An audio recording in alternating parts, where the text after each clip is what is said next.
Hey everyone, I want to do a quick video here on Netflix. So yesterday, an ad agency professional was on CNBC doing an interview, and he was explaining that if Netflix wants to get into the ad-supported sub business, they have to do something in order to do that.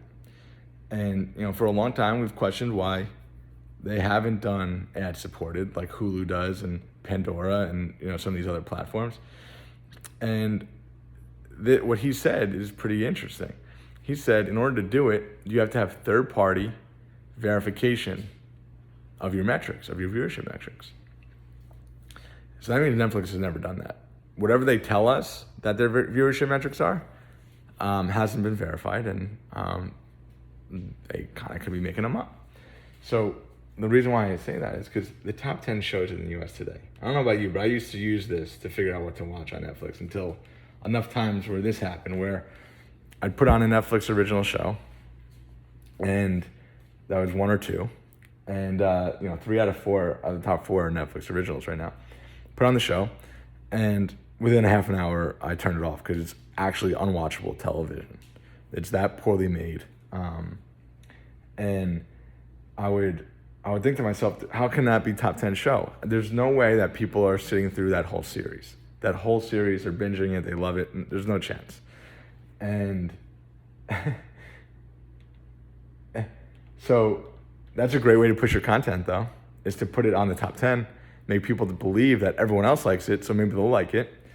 And it's possible that that's what they're doing. But here's another thing, too. What if that's really what they're watching? What if it's third-party IP that they're watching, really? Well, that comes out with the ad-supported information, the viewership metrics.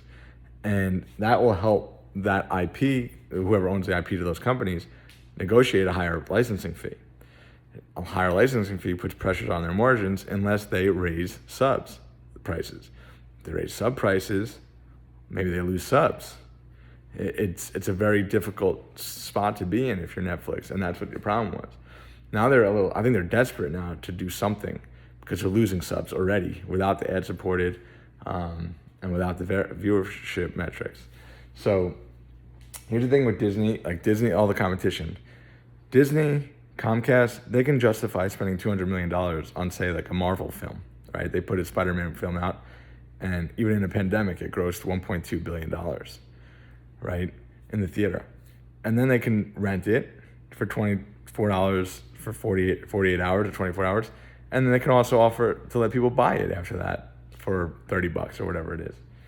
And then months later, it comes out on Disney Plus or Hulu. Now, Netflix, they can't justify spending $50 million on a movie just to put on streaming. The economics don't make any sense. They just don't work. So that's probably why their quality of content has been poor, because they can't really spend that much money just to put it on streaming. So now I know they got a lot of new content coming out, and maybe they'll have some good shows on it. But the point is that there's only enough good content on Netflix for people to say, there's a lot of competition, I'm paying for subscriptions for all these things now, and I can do Netflix in a month.